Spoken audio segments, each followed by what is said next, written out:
Hello வணக்கம், இது உங்கள் சிவி ஜோன். எல்லாரும் எப்படி இருக்கீங்க? இப்போ பார்த்தீங்கன்னா சண்டே எபிசோடில் தரமான சம்பவங்கள் நடந்திருக்கா. மறுபடியும் விஜய் பார்வதிக்கு ரோஸ்ட் இருக்கு அந்த மாதிரி ஒரு சம்பவம் நடந்திருக்கு. அதெல்லாம் பார்க்கலாம். ஸோ அதுக்கு முன்னாடி பார்க்குற எல்லாம் நம்மளோட சேனலை சப்ஸ்கிரைப் பண்ணிட்டு பாருங்கள், லைக் பண்ணுங்கள், கமெண்ட் பண்ணுங்கள், ஷேர் பண்ணுங்கள். இன்றைக்கி என்ன உங்கள் வீட்டில் சமையல் அப்படின்றத கமெண்ட்ஸ் பண்ணுங்கள். நாங்கள் வந்துட்டு இன்றைக்கி கோடை வாங்கியிருக்கோம். சார் என்னென்ன நடந்திருக்கு அப்படின்னா, ஒரு குறும்படம் அப்படின்ற மாதிரி ஒரு விஷயம் நடந்திருக்கு. இது வந்துட்டு அதிர்ச்சி குறும்படம் கிடையாது, ஜாலியான ஒரு குறும்படம்.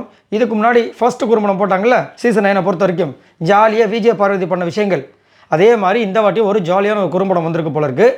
அதிலும் குறிப்பாக அந்த குறும்படம் எதுக்காகனா, அந்த தலை டாஸ்கில் நடந்துச்சுல, ஃபர்ஸ்ட் டைம் எல்லாருமே என்ஜாய் பண்ண அந்த ஒரு தலை டாஸ்க்.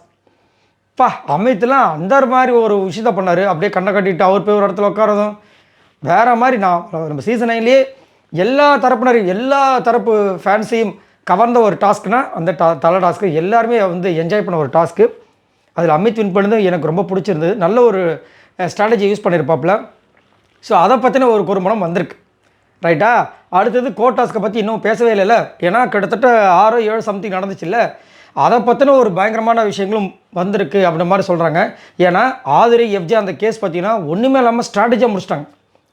ஏன்னா ஆதிரி நிறைய விஷயங்களை எக்ஸ்போஸ் பண்ணணும்னு சொல்லிட்டு ட்ரை பண்ணும்போது அவங்க ஸ்ட்ராட்டஜியை முடிச்சிட்டாங்க. ஆனால் ஆதிரியை வந்துட்டு விக்கல் விக்ரமா கேட்காம அமித்தை வந்து கலாச்சிருப்பாங்க. ஆனால் அமித் வந்து அஸ் அ ஜட்ஜாக என்ன பண்ண முடியுமோ அதை தான் பண்ணார். ஸோ இதில் வந்துட்டு விஜய் சேதுபதி அவர்கள் யாரை வச்சு ரோஸ்ட் பண்ண போகிறான்னு தெரியல, வழக்கம் போல் அமித்தை வச்சு செய்ய போகிறான்னு தெரியல. அவங்க வந்து வக்கீல் வேலையை செஞ்சாங்க. நீங்கள் வந்துட்டு சரி இருந்தாலும் குறுக்கு விசாரணை சொல்ல வேண்டியதானு கேட்டாலும் ஆச்சரியப்படுறதுக்கு இல்லை.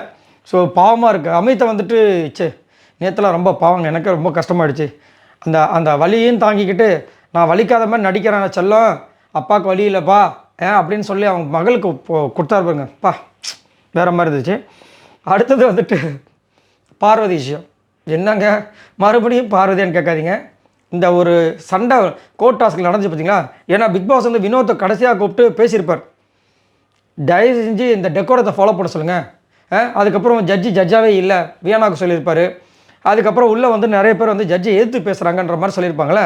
ஸோ அதில் வந்து விஜய் பார்வதி, கமருதீன், அமித், எஃப்ஜே இவங்களாம் வராங்க போல இருக்குது. சூப்பர்ப்பா எனக்கு. ஆனால் வந்துட்டு உண்மையிலே வந்து விஜய் பார்வதி கமருதீன் நிறைய விஷயங்கள் வந்துட்டு ஃபோக்கஸ் பண்ணி ஆகணும். ஏன்னா அங்கேயே வந்து பயங்கரமான கேஸ் போயிட்டு இருக்குது. அங்கே போய் இவங்க 2 பேர் வந்து கண்ணு நோக்கியான்னு சொல்லிட்டு பாட்டு போகிற மாதிரி பார்த்துன்னு என்னென்ன அட்டகாசம். இன்னொரு பக்கம் எஃப்ஜேவும் வியானாவும் ஒரு ஆக்ஷன் பண்ணி அந்த பின்னாடி இருக்கிற சேரோட இது உடச்சி விட்டாங்க. நிறைய விஷயங்கள். அதே மாதிரி இந்த ஃபேமிலி பிரச்சனை வந்துச்சு பாருங்கள், அதுவும் வருது போல இருக்குது. ஏன்னா லாயர் ஃபேமிலின்னு சொல்கிறாங்க, பேச்செல்லாம் அந்த மாதிரி இல்லை, இந்த மாதிரி சம்திங் ஒரு வேர்டு கொடுத்துருப்பாரு. அதுக்கப்புறம் விஜய் பருவ பொங்கியிருப்பாங்கல்ல, அதையுமே வந்துட்டு விஜய் சேதுபதி அவர்கள் கேட்கப்பட ஒரு விஷயம் நடந்திருக்கு அப்படின்ற மாதிரி ஒரு அப்டேட் வருது. அதுக்கப்புறம் பார்த்தீங்கன்னா எவிக்ஷன் வியானா அப்படின்ற விஷயங்கள் தெரியும். அதுலேயும் நிறைய பேரோட கருத்து இப்போ என்னவாக இருக்குன்னா, வியானாவை வந்துட்டு இந்த எவிட் பண்ணுற விஷயங்கள் வருது ஓகே, ஆனால் வந்துட்டு அவங்களுடைய ஓட்டு ஸ்டார்டிங்கில் வந்துட்டு கம்மியாக கண்டிப்பாக வந்திருக்குமே. ஏன்னா அவங்களோட ஃபோட்டோவே இல்லையே.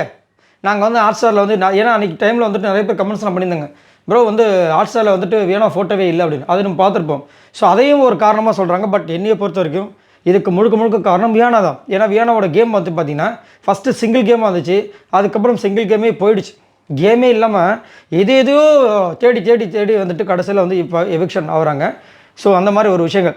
அடுத்தது பார்த்திங்கன்னா ஒரு பயங்கரமான ஒரு சண்டை நடந்திருக்கான் அரோராக்கும் எஃப்ஜேக்கும். விஜய் சேதுபதி அவர்கள் உள்ளே போய் வந்து கன்சல்ட் பண்ணுற மாதிரி ஒரு சம்பவம் நடந்திருக்கான். பக்குன்னு இருக்குது. என்னையா நடந்துச்சு? நான் என்ன நினச்சேன்னா, இப்போ வியானா வெளியே போயிட்டாங்கன்னா எஃப்ஜே வந்து சரி அரோரா அவங்க ஒரு காம்போவில் ஒன்று ஸ்டார்ட் பண்ணுவாங்க. ஏன்னா அரோரா நேற்று வந்து கமருதீன் கிட்ட செம்மையாக ஃபைட் பண்ணிட்டாங்க, இனிமேல் நான் இந்த குரூப்லேயே இருந்துக்கிறேன், எனக்கு இந்த குரூப் வந்துட்டு நல்லா சப்போர்ட்டாங்க, வாயை விட மாட்டுறாங்க அப்படிலாம் பேசியிருப்பாங்க. கமருதீன் சொல்லி இவ்வளோ நாள் நீ எங்கள் கூட இருந்துட்டு டக்குன்னு அவங்க பக்கம் பேசுகிற பார்த்தியா, இதுதான் டபுள் கேம் அப்படின்லாம் பேசியிருப்பார். ஸோ அப்போ நான் என்ன நினச்சேன்னா, சரி ஓகே அந்த குரூப்போட ஐக்கியம் ஆகிடுவாங்க அப்படின்னு நினச்சேன். பட் வியானா எவிக்ஷன் டைமில் வந்து அரோராக்கும் எஃப்ஜேக்கும் பயங்கரமான ஒரு சண்டை நடந்திருக்கு போல இருக்குது. விஜய் சேதுபதியே உள்ளே போய் கன்சல்ட் பண்ணுற மாதிரி ஒரு அப்டேட் வருதுன்னா என்ன நடக்குதுன்னு தெரியல. அது எபிசோட் பார்க்கும்போது தான் தெரியும். முதல்ல அதை காமிக்கிறாங்கன்றதும் தெரியல, அதை பார்க்கும்போது தான் தெரியும். சரிங்களா, இதுதான் நடந்திருக்கு. அது மட்டும் இல்லாமல் அந்த சேவிங் ஆர்டரும் பார்த்துருப்பீங்க, பயங்கரமான ஷாக்கிங்காக இருக்கும். சபரி ஃபஸ்ட்டு சேவ், அதுக்கப்புறம் சாண்ட்ரா, அதுக்கப்புறம் கமருதீன், அதுக்கப்புறம் வந்துட்டு நம்ம கானா வினோத், அந்த மாதிரி தான் உண்மையான போயிட்டு லாஸ்ட்டாக வந்து வியானா இருக்கும்போது வியானா எவிட் செய்யப்பட்டிருக்காங்க. ஸோ தரமான சம்பவங்கள் இன்றைக்கும் இருக்குது.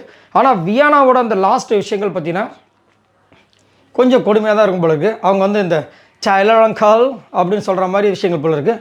பட் நம்ம மிஸ் பண்ணுவோம்ல, என்ன தான் வந்துட்டு வியானா பேசுறது கொஞ்சம் இரிட்டேட்டிங்காக ஒரு சில பேருக்கு இருந்தாலும் அந்த மாதிரி ஒரு பெக்குலரியான ஒரு கேரக்டர் இந்த பிக் பாஸ் வீட்டுக்குள்ள ஒரு நாள் பயணம் பண்ணியிருக்காங்க.